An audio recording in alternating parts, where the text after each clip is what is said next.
عورت کی مکاری نے ایک اور گھر برباد کر دیا۔ جی ہاں، عورت کی مکاری نے ایک اور گھر برباد کر دیا۔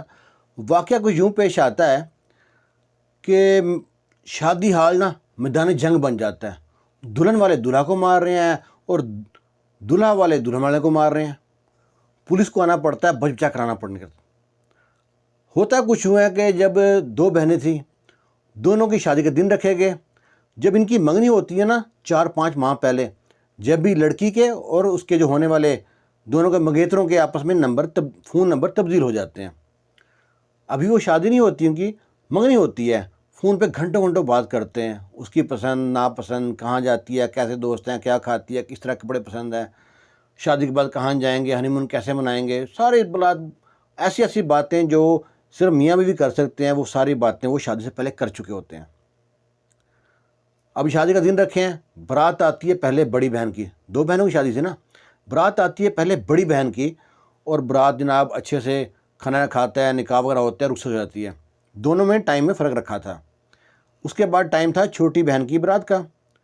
یہ بڑا جو تھی چھوٹی بہن بڑی چلبلی تھی، بڑی نٹکھٹ سی تھی، شرارتی سی تھی۔ اس نے اپنے شوہر کے جو ہونے والے شوہر کو شادی سے پہلے ایک شرط رکھی تھی۔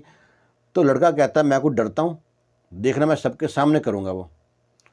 اب وہ شرط کیا تھی وہ بتاتا ہوں میں آگے۔ اب جب ادھر نکاح ہونے کے بعد، کھانا کھانے کے بعد نکاح ہوتا ہے، کھانا کھاتے ہیں، تو پھر دلہا دلہن کو اسٹیج پہ بٹھاتے ہیں، دودھ پلائی کی رسم ہوتی ہے، منہ دکھائی ہوتی ہے۔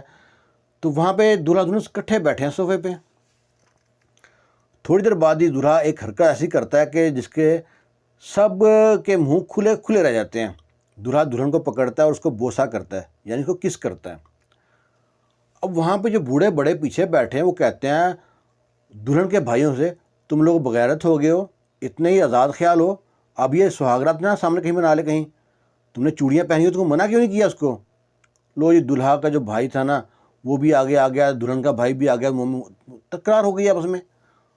دلہن کے بھائی نے تھپڑ جڑ مارا دلہا کے بھائی کو۔ پھر تو میدان جنگ بن گیا۔ دلہا ان سے لڑتا ہے، ان کو روکتا ہے، دلہن کو روکتی ہے، پر دونوں کام بگڑ جاتا ہے، خوب ہاتھا پائی ہوتی ہے۔ ادھر دلہا کے جو رشتہ دار ہیں وہ 8-7 زخمی ہو جاتے ہیں، ادھر دلہن کے رشتہ دار 5-6 زخمی ہو جاتے ہیں۔ پولیس کو آنا پڑتا ہے بچا کرنے کے لیے۔ اب وہ کہتے ہیں ہوا کیا؟ پولیس پوچھتی ہے معاملہ کیا ہوا؟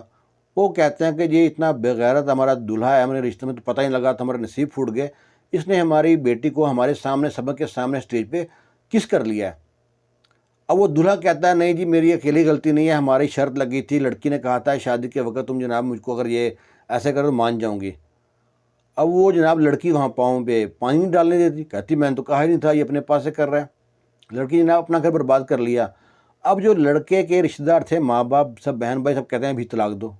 وہ بہت سمجھاتے ہیں، بڑے بوڑھے بیچ میں بات کرتے ہیں، چلو جو ہو گیا سو ہو گیا، لڑائی ہوگی جھگڑا ہو گیا، جو بھی ہو گیا، لڑکی کو بسنے دیں۔ پر نہیں، آخر وہ برادری بیچ میں ڈلی ہے، سب نے مل جل کے اس کو لڑکی کو طلاق دلوا دی۔ اب اس دلہے کو کیا حاصل ہوا؟ اس نے ایک چیز کی، اپنی بربادی کرائی، بدنامی کرائی، خاندان کی بدنامی کرائی، وہاں پہ تھو تھو ہوئی، لڑکی کی بدنامی ہوئی، لڑکی نے بھی کوئی جو ساتھ دیا اس کی بدنامی ہوئی۔ وہ سارا جناب برات وہاں سے واپس چلی گئی۔ اب وہ جو دلہے کا باپ تھا وہ تو برات لے کے چلا گیا، اب دلہن کا باپ، خاندان والے سارے شرمندہ بیٹھے ہیں۔ پھر وہیں سے برادری میں سے کوئی لڑکا پکڑا برادری کا، اور اس سے جناب اس کی شادی کی دلہن کی، تاکہ یہاں سے بدنامی سے کچھ تو منہ جو کالا ہوا ہے وہ تو بچ جائے۔ تو یہاں تک آزاد خیال ہونا کوئی بری بات نہیں ہے، جو کام پردے کے ہیں وہ پردے میں ہوتے ہیں۔ اب وہ بوڑھا وہاں سے پیچھے سے چلاتا ہے کہ یہ ابھی یہاں پہ کس کر رہا ہے، کل کو یہ سہاگرات منائے گا، یہاں پہ سب کے سامنے ایسی حرکت کرے گا، تم نے ایسا بغیرت خاندان ڈھونڈا ہے۔ وہاں پہ جھگڑا تو ہونا ہی تھا۔ تو ہم کو یہاں تک پہنچنے میں زیادہ دیر نہیں لگی، 30-35 سال پہلے پیچھے چلے جائیں آپ، دلہن جناب گھونگھٹ یہاں تک ہوتا تھا اور اپنے سسرال تک پہنچنے تک اس کے آنسو نہیں سوکھتے تھے، اور وہاں پہ بھی کئی دنوں اس کے گھونگھٹ میں رہتا تھا منہ، خاندان میں منہ نہیں دیکھ پاتے تھے۔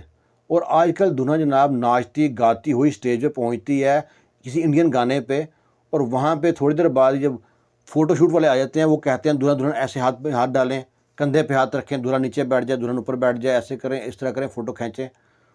وہ جناب وہ سارا پردہ ختم ہو گیا۔ خود سوچیں کہ پہلے عورت کے سر پہ چادر ہوتی تھی، آہستہ آہستہ چادر سے دوپٹے پہ آئی، دوپٹے سے بعد سر سے دوپٹہ گلے میں آیا، گلے سے دوپٹہ کندھے پہ آیا، کندھے سے دوپٹہ غائب، سینہ کھلا ہوا ہے۔ اب ہم لوگ نے آزاد خیال بننا ہے. ہم کوا چلا ہنس کی چال اپنی چال ہی بھول گیا. ذلیل رسوا تو ہوں گے جب ہم اسلام کو چھوڑ دیں گے, مذہب کو چھوڑ دیں گے. ایک عورت کا احترام تھا, عزت تھی, وہ ختم ہو گئی سارے. تو یہ چھوٹا سا میسج تھا. شکر کریں کہ یہ ویڈیو انڈیا کی ہے, انڈیا کی اسٹیٹ ہے یو پی, وہاں کی یہ ویڈیو ہے, یہ وہاں کی سٹوری ہے کل کی. اور یہ آہستہ آہستہ پاکستان بھی ایسا ہو جائے گا. آزاد خیال ہے نا, میرا جسم میری مرضی والے لوگ یہ کون ہیں؟ یہی تو ہیں یہ لوگ, لبرل لوگ. ایک چھوٹا سا میسیج تھا. ایسا میسیج ہوگا نا تو اس کو اپنے دوستوں میں, گروپ میں لازمی شیئر کیجیے گا تاکہ کسی ایک کو نصیحت حاصل ہو جائے. خوش رہیں, شاد رہیں, آباد رہیں. مجھے اجازت دیجیے. اللہ حافظ.